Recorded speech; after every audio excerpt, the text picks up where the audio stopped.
नमस्कार आपनालोक सकलोके पुनर्बार स्वागतम नस्माई मजिद बंधुসকল बलगता सामक आज 9टा गुरुत्वपूर्ण खबर। प्रथमটো खबर मुख्यमंत्री हिमंत विश्व शर्मा प्रवंचनार ब्रेन एम्बेसाडर। অসমৰ মানুহক আটাইতকৈ বেছি প্ৰবঞ্চনা কৰা মানুহজনে হৈছে হিমন্ত বিশ্ব শৰ্মা। এতিয়া মানসিক ভাৰসাম্য হেৰুৱাই পেলাইছে হিমন্ত বিশ্ব শৰ্মাই আৰু এদিন আসুৰ কাম-কাজক জেহাদ ঘোষণা কৰি দিব হিমন্ত বিশ্ব শৰ্মাই। মুখ্যমন্ত্ৰী হিমন্ত বিশ্ব শৰ্মাৰ বিৰুদ্ধে এইদৰে সৰব হৈ পৰিছে বা এইদৰে খুৰদাৰ সমালোচনা কৰিছে সৌদ অসম ছাত্ৰ সন্থাই। হিমন্ত বিশ্ব শৰ্মা প্ৰবঞ্চনাৰ ব্ৰেন এম্বেসাডৰ। নিজৰ জন্মদিনটোক প্ৰবঞ্চনা দিৱস হিচাপে পালন কৰক হিমন্ত বিশ্ব শৰ্মাই। প্ৰবঞ্চকে প্ৰবঞ্চনা দিৱস পাতি থাকক, আমাৰ ক'বলগা একো নাই। টুলুঙা মন্তব্যৰে সমস্যা সমাধান কৰিব নোৱাৰে হিমন্ত বিশ্ব শৰ্মাই। অসম চুক্তিৰ 6 নং দফাৰ প্ৰতিবেদন ৰূপায়ণ কৰি দেখুৱাক হিমন্ত বিশ্ব শৰ্মাই। যদি সেই পৰিকল্পনা আছুৱে কৰিব লাগে, অসমৰ ৰাজ্যে কৰিব লাগে, তেন্তে মুখ্যমন্ত্ৰীৰ গাদীত কিয় বহি আছে হিমন্ত বিশ্ব শৰ্মা? মুখ্যমন্ত্ৰী হিমন্ত বিশ্ব শৰ্মাৰ বিৰুদ্ধে এইদৰে আক্ৰমণাত্মক ৰূপত দেখিবলৈ পোৱা গ'ল আসুৰ সভাপতি উৎপল শৰ্মাক। ইপিনে মুখ্যমন্ত্ৰী হিমন্ত বিশ্ব শৰ্মাক থকা সৰকা কৰি মানসিক চিকিৎসকৰ ওচৰলৈ যাবলৈ পৰামৰ্শ আসুৰ সাধাৰণ সম্পাদক শংকৰজ্যোতি বৰুৱাৰ। অসমৰ মানুহক আটাইতকৈ বেছি প্ৰবঞ্চনা কৰা মানুহজনে হৈছে হিমন্ত বিশ্ব শৰ্মা। এতিয়া মানসিক ভাৰসাম্য হেৰুৱাই পেলাইছে হিমন্ত বিশ্ব শৰ্মাই। এদিন আসুৰ কাম-কাজক জেহাদ ঘোষণা কৰি দিব হিমন্ত বিশ্ব শৰ্মাই। হিমন্ত বিশ্ব শৰ্মা প্ৰবঞ্চনাৰ ব্ৰেন এম্বেসাডৰ। এইদৰে মুখ্যমন্ত্ৰী হিমন্ত বিশ্ব শৰ্মাক খুৰদাৰ সমালোচনা কৰিছে সৌদ অসম ছাত্ৰ সন্থাৰ শীৰ্ষ নেতৃত্বই। পৰৱৰ্তী খবৰ ৰাজ্যত পুনৰ অসম আৰক্ষীৰ এনকাউণ্টাৰ। এইবাৰ নামনি অসমৰ কুখ্যাত অপৰাধী বগাক গুলীয়াই হত্যা অসম আৰক্ষীৰ। অসম আৰক্ষীৰ গুলীত নিহত হৈছে আনোৱাৰ হুছেইন ওৰফে বগা। অসম আৰক্ষীৰ মষ্ট ৱান্টেড তালিকাৰ অন্যতম আছিল এইগৰাকী বগা। নামনি অসমৰ কুখ্যাত অপৰাধী বগাক এনকাউণ্টাৰ আৰক্ষীৰ। অসম আৰক্ষীৰ গুলীত নিহত হৈছে আনোৱাৰ হুছেইন ওৰফে বগা। পলাশবাৰীৰ নহিৰাত বগা আৰু আৰক্ষীৰ মাজত গুলীয়াগুলী। প্ৰথমে আৰক্ষীলৈ গুলীচালনা কৰিছিল কুখ্যাত অপৰাধীটোৱে আৰু তাৰ পিছত আত্মৰক্ষাৰ বাবে আৰক্ষীয়ে গুলীচালনা কৰে বগাক আৰু ঘটনাস্থলীতে প্ৰাণ হেৰুৱাই বহু অপৰাধৰ মাষ্টাৰ মাইণ্ড বগাই। গাড়ী চুৰি, ডকাইতি, হত্যা, এটিএম লুটকে ধৰি বহু অপৰাধত জড়িত আছিল এইগৰাকী বগা। দিন দুপৰতে মাৰণাস্ত্ৰৰে সন্ত্ৰাস চলাই আহিছিল বগাই। আন্তঃৰাষ্ট্ৰীয় গাড়ী চুৰি চক্ৰৰ সৈতে জড়িত আছিল এইগৰাকী বগা।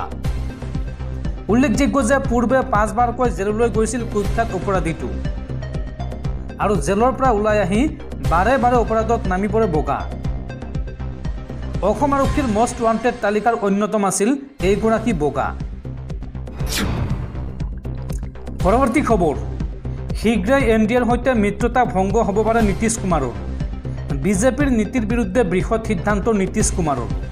21খনকৈ নতুন মাদ্ৰাছা নিৰ্মাণৰ ঘোষণা নীতিশ কুমাৰৰ আৰু নীতিশ কুমাৰৰ এই সিদ্ধান্তত এতিয়া এনডিএত এক বৃহৎ ৰাজনৈতিক জোকাৰণি আৰম্ভ হৈছে। কিংমেকাৰ নীতিশ কুমাৰৰ সৈতে মিত্ৰতা ভংগ হ'ব পাৰে বিজেপিৰ। বিজেপিৰ নীতিৰ বিৰুদ্ধে বৃহৎ সিদ্ধান্ত নীতিশ কুমাৰৰ। বিজেপি নীতি বিৰোধী মাদ্ৰাছা খোলাৰ বৃহৎ সিদ্ধান্ত নীতিশ কুমাৰৰ আৰু এই সিদ্ধান্তত এনডিএত এক বৃহৎ ৰাজনৈতিক জোকাৰণি আৰম্ভ হৈছে। 21খন নতুনকৈ মাদ্ৰাছা নিৰ্মাণৰ ঘোষণা নীতিশ কুমাৰৰ। বিহাৰ চৰকাৰৰ সংখ্যালঘু কল্যাণ মন্ত্ৰী জামা খানে আগবঢ়াইছে এই ডাঙৰ মন্তব্য। সংখ্যালঘু সমাজক লৈ ৰাজনীতি কৰাসকলে কেৱল ভোট বেংকৰ বাবে ৰাজনীতি কৰে, এই মন্তব্য মন্ত্ৰীগৰাকীৰ।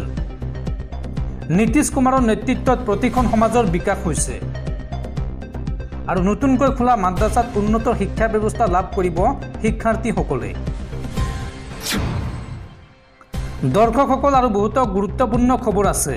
তাৰ আগতে আপোনাক জনাওঁ যে যদি আপুনি এতিয়ালৈকে এইটো ভিডিঅ'ত লাইক কৰা নাই, তেন্তে এতিয়াই ভিডিঅ'টোত লাইক কৰি দিয়ক আৰু এনেকুৱা ধৰণৰ ভিডিঅ'সমূহ নিতৌ চাবলৈ চেনেলটো ছাবস্ক্ৰাইব কৰি কাষত থকা বেল আইকনটো প্ৰেছ কৰি ৰাখক পৰৱৰ্তী খবৰ মুছলমানসকল হিমন্ত বিশ্ব শৰ্মাৰ গোলাম নহয় শৰীয়ত আৰু ইছলামিক আইন মতে হ'ব মুছলমানৰ বিবাহ হিন্দু মুছলমান কৰি গাদী সুৰক্ষিত কৰিব খুজিছে হিমন্ত বিশ্ব শৰ্মাই হিমন্ত বিশ্ব শৰ্মাক এই হুংকাৰ সৌদ অসম সংখ্যালঘু ছাত্ৰ সন্থা চমুকৈ আমচুৰ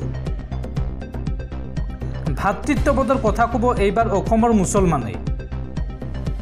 মুছলমানসকল হিমন্ত বিশ্ব শৰ্মাৰ গোলাম নহয় শৰীয়ত আৰু ইছলামিক আইন মতে হ'ব মুছলমানৰ বিবাহ মুছলমানে কেনেকৈ বিবাহ কৰিব সেয়া তেওঁলোকৰ ব্যক্তিগত কথা কোনে কি খাব কোনে কি পিন্ধিব সেয়া তেওঁলোকে ক'ব নালাগে হিন্দু মুছলমান কৰি গাদী সুৰক্ষিত কৰিব খুজিছে হিমন্ত বিশ্ব শৰ্মাই মাদ্ৰাছা আপুনি ভাঙিব পাৰে কিন্তু বন্ধ কৰিব নোৱাৰে ইছলামিক শিক্ষা এই মন্তব্য আমচুৰে লগতে কয় যে অসমৰ মুছলমানে কেতিয়াও বাংলাদেশীক প্ৰশ্ৰয় নিদিয়ে বিজেপি চৰকাৰেহে অসমত বাংলাদেশীৰ ঘাটি বনাব বিচাৰিছে মুখ্যমন্ত্ৰী হিমন্ত বিশ্ব শৰ্মাক এই হুংকাৰ সৌদ অসম সংখ্যালঘু ছাত্ৰ সন্থা চমুকৈ আমচুৰ পৰৱৰ্তী খবৰ স্বাধীনতা দিৱসৰ দিনটোত ৰাজ্যজুৰি উগ্ৰপন্থী সংগঠন আলফাই সংস্থাপন কৰিছিল 25টাকৈ বোমা আৰু তাৰ ভিতৰত গুৱাহাটী মহানগৰীত উদ্ধাৰ হৈছে 4টাকৈ বোমা তাৰ পিছতে অসম আৰক্ষী ডিজিপি জিপি সিঙৰ বৃহৎ ঘোষণা গুৱাহাটীত বোমা কোনে সংস্থাপন কৰিছিল তাৰ তথ্য দিউতাক অসম আৰক্ষীয়ে দিব 5 লাখ টকা এই 5 লাখ টকাৰ পুৰস্কাৰ ঘোষণা কৰিছে ডিজিপি জিপি সিঙে গুৱাহাটীত উদ্ধাৰ হোৱা 4টা বোমাৰ তদন্তৰ বাবে গঠন কৰা হৈছে এছআইটি যুটীয়া আৰক্ষী আয়ুক্তৰ নেতৃত্বত এছআইটি গঠন বোমা কোনে সংস্থাপন কৰিছিল তাৰ তথ্য দিউতাক 5 লাখ টকাৰ পুৰস্কাৰ ঘোষণা ডিজিপি জিপি সিঙৰ আৰু তথ্য দিবলৈ শীঘ্ৰে আৰক্ষীয়ে মুকলি কৰিব ফোন নম্বৰ পৰৱৰ্তী খবৰ ৰাজ্যত পুনৰ উৎকোচ কাণ্ড পুনৰ ঘুষ লৈ হাতেলোতে গ্ৰেপ্তাৰ হল খণ্ড উন্নয়ন বিষয়া 16,000 টকা উৎকোচ লওঁতে হাতেলোতে গ্ৰেপ্তাৰ হল বিডিঅ খুৰছিদা খানম আৰু সহকাৰী বিডিঅ নেকিব আহমেদ বঙাইগাঁৱত দুৰ্নীতি নিবাৰক শাখাই অভিযান চলাই গ্ৰেপ্তাৰ কৰে দুয়োকে পুনৰ ঘুষ লৈ হাতেলোতে গ্ৰেপ্তাৰ হল খণ্ড উন্নয়ন বিষয়া 16,000 টকা উৎকোচ লওঁতে হাতেলোতে গ্ৰেপ্তাৰ কৰে দুৰ্নীতি নিবাৰক শাখাই ঘুষ লৈ গ্ৰেপ্তাৰ হোৱা দুই বিষয়া বিডিঅ খুৰছিদা খানম আৰু সহকাৰী বিডিঅ নেকিব আহমেদ কাৰ্যালয়ৰ ভিতৰতে ঘুষ লওঁতে গ্ৰেপ্তাৰ কৰে দুৰ্নীতি নিবাৰক শাখাই বঙাইগাঁও জিলাৰ সিজনগাম খণ্ড উন্নয়ন কাৰ্যালয়ৰ বিষয়া আছিল এই দুয়োগৰাকী বিষয়া পৰৱৰ্তী খবৰ জম্মু কাশ্মীৰ আৰু হাৰিয়ানা বিধানসভা নিৰ্বাচনৰ দিন ঘোষণা অনুচ্ছেদ 370 প্ৰত্যাহাৰৰ পাছত প্ৰথমবাৰৰ বাবে জম্মু কাশ্মীৰত অনুষ্ঠিত হ'ব বিধানসভা নিৰ্বাচন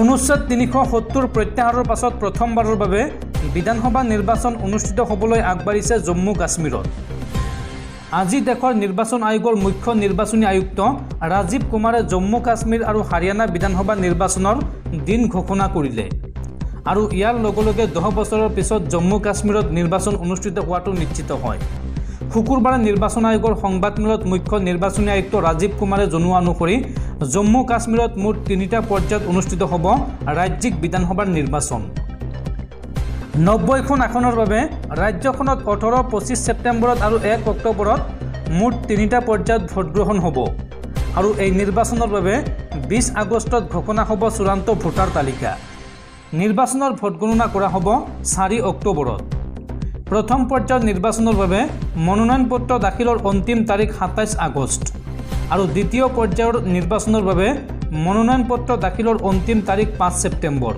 আৰু তৃতীয় পৰ্যায়ৰ নিৰ্বাচনৰ বাবে মনোনয়ন দাখিলৰ অন্তিম তাৰিখ 12 ছেপ্টেম্বৰ হেইদৰে মনোনয়ন প্ৰত্যাহাৰৰ অন্তিম তাৰিখ ক্ৰমে 30 আগষ্ট 9 আৰু 17 ছেপ্টেম্বৰ ঠিক হেইদৰে হাৰিয়ানা বিধানসভা নিৰ্বাচনৰ ফলাফল 4 অক্টোবৰতে ঘোষণা কৰা হ'ব 90খন আসনৰ হাৰিয়ানা বিধানসভা নিৰ্বাচনৰ ভোটগ্ৰহণ অৱশ্য এটা পৰ্যায়ত 1 অক্টোবৰত অনুষ্ঠিত হ'ব ৰাজ্যখনত মনোনয়ন পত্ৰ দাখিলৰ অন্তিম তাৰিখ 12 ছেপ্টেম্বৰ আৰু মনোনয়ন পত্ৰ প্ৰত্যাহাৰৰ অন্তিম দিন হৈছে 16 ছেপ্টেম্বৰ সংবাদমেল পাতি এই কথা জনাই দেশৰ মুখ্য নিৰ্বাচনী আয়ুক্তই